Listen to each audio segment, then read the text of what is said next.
Hai semua, Assalamualaikum. Hari ini kita akan belajar faktor yang mempengaruhi kadar tindak balas. Saya Cikgu Faiznur, guru sains anda.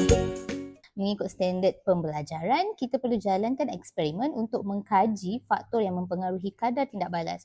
Tetapi dalam video ini, cikgu hanya akan ajar secara teori faktor-faktor yang mempengaruhi kadar tindak balas. Jom kita mula. Okey, sedapnya. Awak semua pernah masak kari tak? Tak kisahlah kari ayam ke, kari daging ke, pernah masak tak? Pernah. Kalau pernah, jom kita main game teka-teka mana yang lebih cepat masak. Yang pertama, kalau awak masak kuah kari satu periuk, kari tu akan cepat masak kalau awak guna api slow ke api kuat? Api kuat kan? Jadi sebenarnya faktor suhu tu, kita anggap bila api kuat, suhu pun tinggi. Bila api slow, suhu pun rendah. Maka bila suhu tinggi, kuah kari, lauk kari awak akan cepat masak. Jadi itu yang pertama, suhu. Bila suhu tinggi, kari cepat masak. Seperti mana yang kita tahu, memasak adalah salah satu contoh tindak balas yang berlaku dalam kehidupan seharian. Sebab itulah untuk topik kali ini, cikgu menggunakan contoh kari. Seterusnya, kalau anda masak kari, kuah kari tu dah letak semua, dah tumis semua barang. Kemudian kita akan letak air, kan, lepas letak santan. Jadi, kalau awak letak kuah dia sikit dengan kuah dia banyak, mana yang akan lagi cepat masak? Kalau kuah sikit, kari tu pekat ke cair? Pekat lah kan? Kuah sikit maksudnya kari tu pekat, betul? Kalau kuah banyak maksudnya kari tu akan jadi cair. Jadi mana satu yang akan buat kari lebih cepat masak? Jika kuah pekat atau jika kuah cair? Betul. Jawapannya jika kuah pekat, kari akan lebih cepat masak. Dia akan lebih cepat mendidih. Jika anda tak faham, imagine kalau masak Maggi. Anda masak satu bungkus Maggi. Satu Maggi, anda letak air penuh satu periuk. Sampai betul-betul dekat atas periuk. Satu Maggi lagi, anda masak guna 2 gelas air je. Mana yang lagi cepat menggelegak? Yang lagi cepat menggelegak, yang cepat masak. Of course lah, Maggi yang anda guna 2 gelas air, betul. Sebab airnya sikit. Maka cepat masak. Ayat cepat masak tu mewakili kadar tindak balas yang lebih cepat. Jadi kat sini cikgu nak explain, sesuatu yang lebih pekat tu, kadar tindak balas dia akan lebih cepat. Masuk dekat sini, kalau kita memasak, jika kuah itu pekat, maksudnya kuah tu sikit, dia akan lebih cepat masak. Okey, sekarang nampak tak contoh yang cikgu tunjuk ni? Belah kiri ni adalah ayam yang dipotong kecil-kecil. Belah kanan adalah ayam yang dipotong besar-besar. Letak terus dada 4 ketul kat situ. Mana yang lagi cepat masak? Adakah ayam belah kiri yang dipotong kecil-kecil atau ayam yang dipotong besar kanan? Mestilah yang dipotong lebih kecil. Dia akan lebih cepat masak. Jadi ini menunjukkan saiz itu memainkan peranan bila kita memasak sesuatu. Jika anda masak kari daging, adakah kita akan letak terus seketul daging yang kita beli daripada pasar? Tidak, bukan? Mak kita akan suruh kita cincang dulu, hiris dulu, nipis-nipis supaya dia cepat masak, cepat lembut, betul? Jadi itu maksudnya menunjukkan saiz mempengaruhi cepat tak cepat awak punya lauk tu masak. Tak ingat cikgu cakap, bila cepat masak maksudnya itu mewakili kadar tindak balas. Jadi jika saiz lebih kecil, maka lebih cepat masak. Maksudnya kadar tindak balas lebih cepat. Okey, seterusnya. Ini cikgu kasih contoh kari daging. Sedap kan? Meleleh air liur bila tengok. Sedap betul. Okey, next cikgu nak kaitkan dengan apa pula? Yang pastinya mesti ada kaitan dengan faktor yang mempengaruhi kadar tindak balas. Pernah masak kari? Mana yang lebih cepat masak? Game kita tak habis lagi. Periuk apa ni? Periuk apa kat ini? Yang belah kiri adalah periuk tekanan, pressure cooker. Yang belah kanan adalah periuk biasa tradisional yang mak dengan opah kita selalu guna, bukan?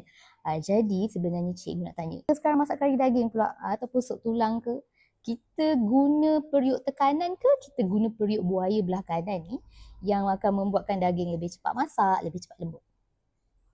Of course kalau kita guna periuk tekanan. Ini juga menunjukkan bahawa tekanan mempengaruhi cepat ke tak cepat benda tu masak.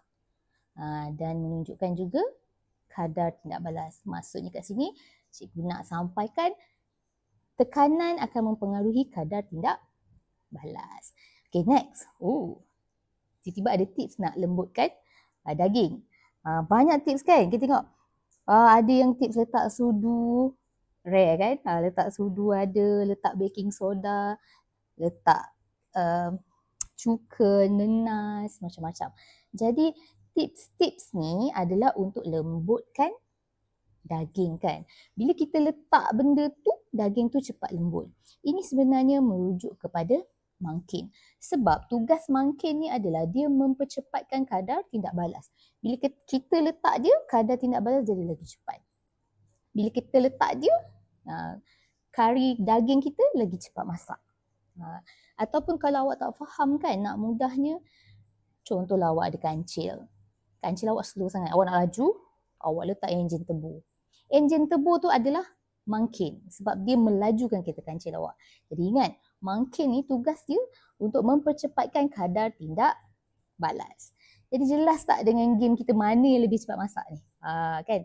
Jadi bila awak faham mengenai faktor-faktor yang kita sembang tadi yang membuatkan lauk awak cepat masak tu, awak dengan mudahnya akan faham faktor yang mempengaruhi kadar tindak balas.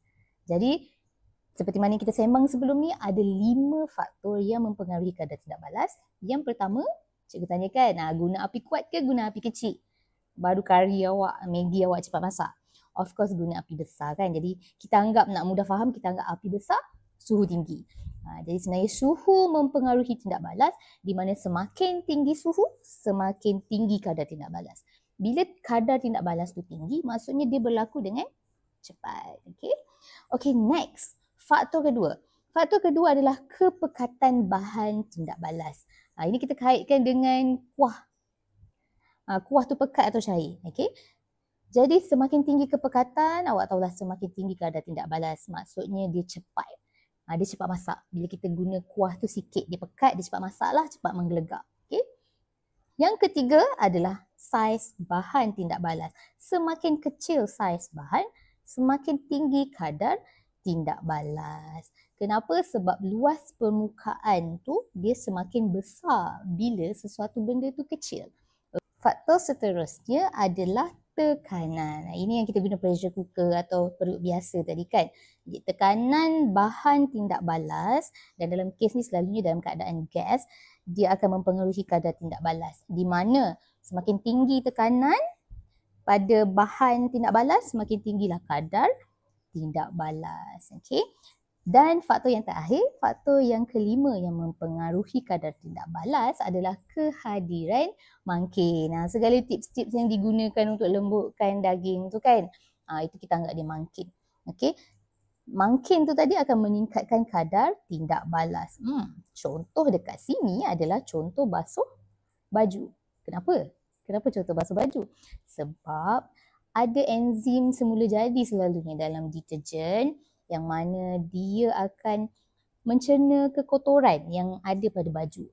Jadi kita nak compare, nak banding di sini, jika kita guna sabun untuk cuci kotoran dan jika kita tak guna sabun, of course sudah tentu jika guna sabun kotoran lagi cepat hilang. Jadi sabun tu ada enzim itulah mangkin dia.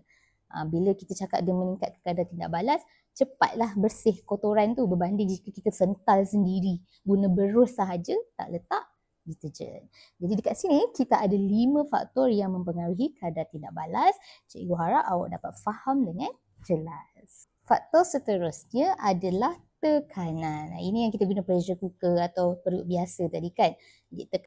Okey, seterusnya kita uji minda kita, uji kefahaman kita terhadap apa yang cikgu dah ajar tadi. Jom kita jawab soalan berikut. Okey, yang pertama, semakin apa suhu bahan tindak balas, semakin tinggi kadar tindak balas. Ya, jawapan dia ialah jika semakin tinggi suhu bahan tindak balas, semakin tinggi kadar tindak balas. Pandai. Soalan yang kedua. Semakin apa kepekatan bahan tindak balas, semakin tinggi kadar tindak balas. Rasa-rasa apa? Tinggi ke rendah? Ya, betul. Tinggi.